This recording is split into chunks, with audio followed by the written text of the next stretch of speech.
सम्मा सम्बुद्धस्स नमो तस्स भगवतो अरहतो सम्मा सम्बुद्धस्स नमो तस्स भगवतो अरहतो सम्मा सम्बुद्धस्स वन्नगन्ध गुणोपेतं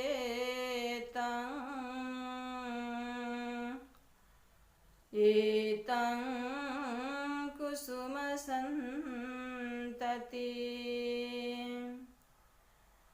पूजयामि मुनिन्दस्स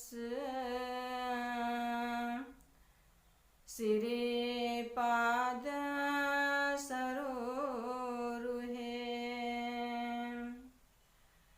पूजयामि बुद्धं कुसुमेन नयनं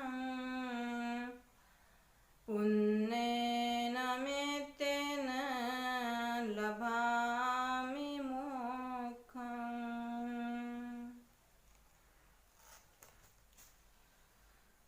संपूर्ण विश्व को जिन्होंने सुख शांति का संदेश दिया, उन अरहत सम्यक संबुद्ध को त्रिवार अभिवादन करते हैं तथा उनका सद्धम्म और सदा ही पावन पूजित भिक्षु भिक्षुनी संघ को भी त्रिवार अभिवादन करते हैं।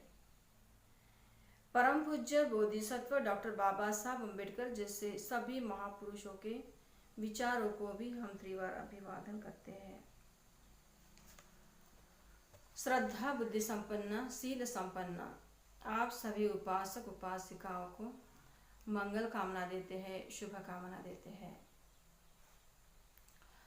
आज हम बुद्ध धर्म में पूजा का क्या महत्व है, किस लिए हम पूजा करते हैं, उसका उद्देश्य क्या होता है, पूजा के पीछे की हमारी चेतना कैसी होनी चाहिए आदि महत्वपूर्ण समय के मुताबिक आप सभी लोगों के साथ थोड़ी धर्म चर्चा करेंगे।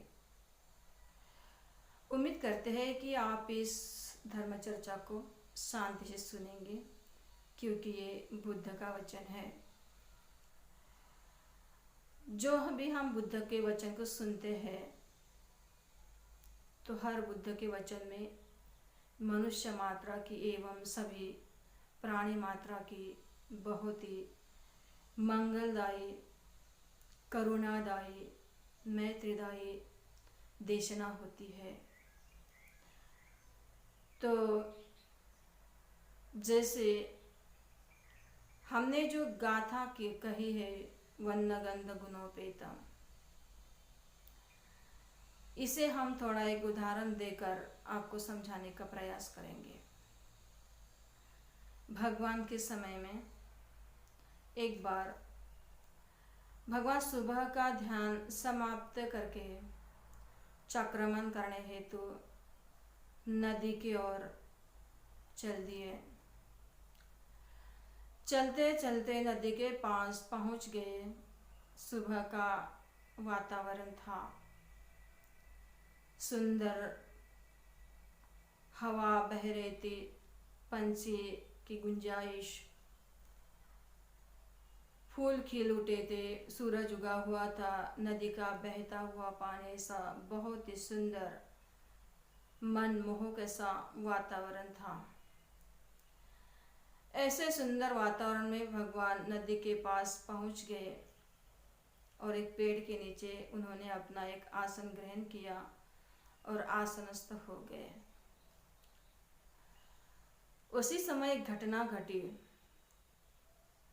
एक उपासक उसी रास्ते से जा रहा था और उसे नदी पार करके जाना था। उपासक जैसा ही नदी के पास पहुंचा तो उसने भगवान को आसनस्थ देखा। भगवान को देखते ही उसका मन भाव विभोर हो उठा और वो मन ही मन कहने लगा, मैं कितना धन्य भागी हूँ कि मुझे सुबह सुबह भगवान का दर्शन हुआ। दर्शन माने देखना, कि मैं सुबह सुबह भगवान को देख रहा हूँ। अबे सोचने लगा कि मुझे दूसरी गांव तो जाना है नदी पार के, ये तो मेरा हमेशा का काम है। लेकिन इस सुबह सुबह भगवान का मुझे दर्शन हुआ और भगवान का अभिवादन करके बिना जाना मेरा उचित नहीं है। तो इसलिए भगवान का अभिवादन भी मुझे करना है, लेकिन अभिवादन करते करते मेरी दान पारमिता, पुण्य पारमिता भी परिपूर्ण रूप से होनी चाहिए। लेकिन अब तो मेरे पास ना कोई चीज़ है, ना कोई वस्तु है भगवान के लिए देने के लिए, अब क्या करूं? ऐसा सोचते सोचते उसकी जो दृष्टि थी, दृष्टि जो नदी में फूल खिले थे उस फूल की ओर पड़ी और उसने सोचा, क्यों ना इन फूलों में से एक फूल तोड़कर ये फूल भगवान को मैं समर्पित कर दूँ। ये भी एक प्रकार का मेरा दान कर्म ही होगा, पुण्य कर्म ही होगा, और ये मेरा पुण्य कर्म मेरे जीवन में निश्चित रूप से सद्गति का कारण बन सकता है। उसकी ये लोकोत्तर चेतना उसके मन में जगी और उस चेतना के कारण उन्होंने एक फूल तोड़ा और एक फूल तोड़कर भगवान के पास गया। भगवान को समर्पित करके उसने भगवान को अभिवादन किया और दूसरी बार कहा, भगवान मैं बड़ा धन्य भागी हूँ कि मुझे सुबह भगवान का दर्शन हुआ, मैं भगवान का अभिवादन कर सका। भगवान मेरी याचना है कि आप मुझे ऐसी देशना करें कि जिस देशना को सुनकर मेरा चित्त, मेरी वाणी, मेरी ये काया, ये जो मेरा जीवन है, मैं अच्छी तरह से इस पर संयम करके इसे जानकर मैं भी निर्वाण की ओर यात्रा करने के लिए प्रयास करूं। उस उपासक की याचना भगवान ने स्वीकार की और उसी फूल को सामने रखकर उसी फूल का उदाहरण देखकर भगवान ने कहा, देख उपासक, ये जो फूल है जो तुमने अभी मुझे समर्पित किया, अर्पित किया, ये देख कितना सुंदर है। ये देख फूल कितना सुंदर है, दिखने में भी सुंदर है, इसकी सुगंध भी बहुत अच्छी आ रही है। उपासक, जीवन बिल्कुल इसी तरह होता है। ये जीवन भी बचपन में हम देखते हैं तो बड़ा सुंदर दिखता है। तरुण अवस्था में भी जब पदार्पण करते हैं तो ये हम बड़े स्वयं को सुंदर समझते हैं। लेकिन इसे और गौर से देख उपासक, इस फूल की तरह धीरे धीरे ये फूल कभी ना कभी मुरझा जाने वाला है। ये जैसा कि वैसा दिखता है वैसा रहने वाला नहीं है, ये कभी ना कभी नष्ट होने वाला है। इसी तरह उपासक, हमारा जो जीवन है ये भी बिल्कुल इस फूल की तरह कभी ना कभी मुरझा जाने वाला है। इस जीवन को कभी ना कभी मृत्यु को प्राप्त होना है। इसलिए हमारा जीवन हमारे बस में नहीं है, क्योंकि चाह कर भी हम इसे जाति, जरा, मरण आदि जो भी क्लेश है इसे हम नहीं रोक सकते। इसे हम बदलने के लिए कितना ना बदले, इसे कितना भी प्रयास करें, लेकिन इसे बदलता हुआ स्वभाव हम नहीं हम इसे रोक सकते। इसलिए भला इसमें है उपासक, इस स्वभाव का हम जाने कि हमारा जीवन कैसा है, हमारे जीवन के स्वभाव का जो परिवर्तन है एक कैसा किस तरह होता है। इसे अगर हम प्रज्ञा की ओर से जानेंगे तो निश्चित रूप से हम इस जन्म और मृत्यु की पार जा सकते हैं और हम निर्वाण प्राप्त कर सकते हैं।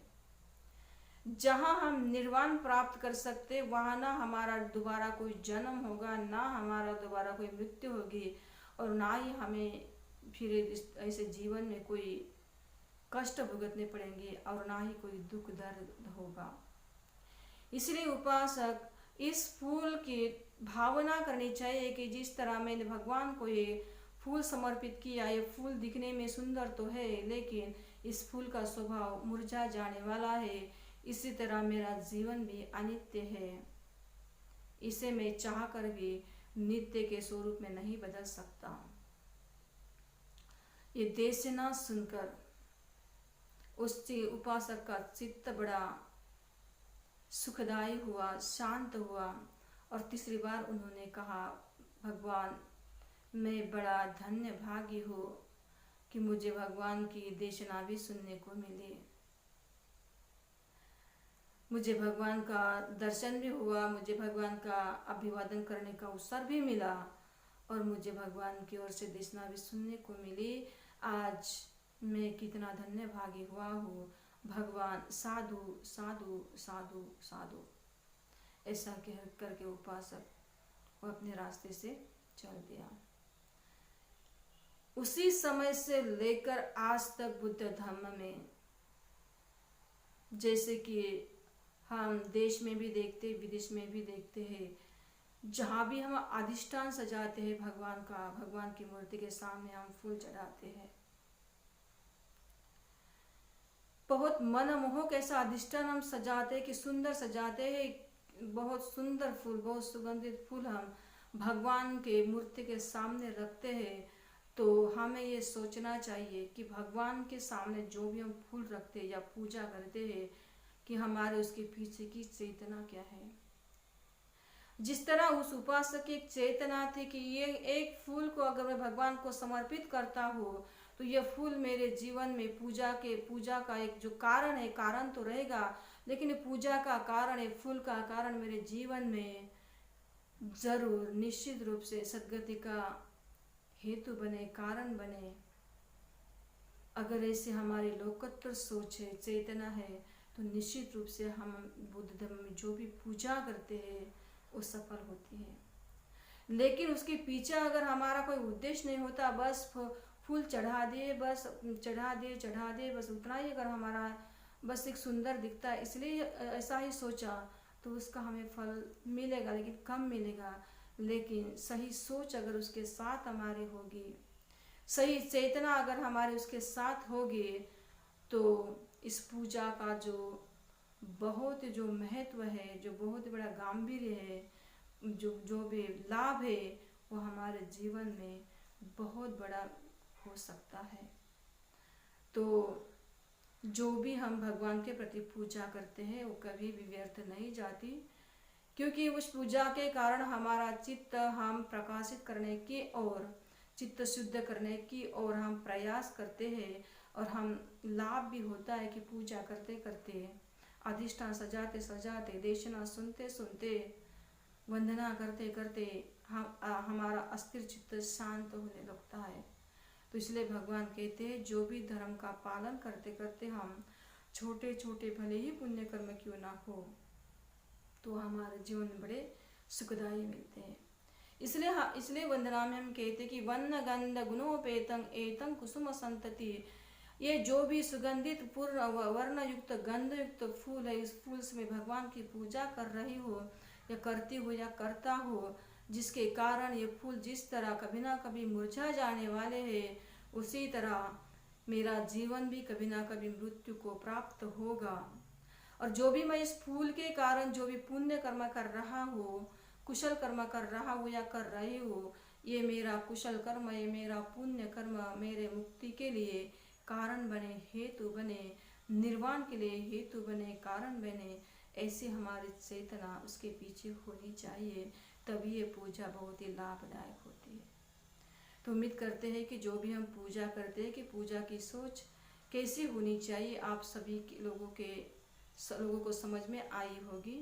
तो सबका मंगल हो, सबका कल्याण हो, तो सब मंगलम।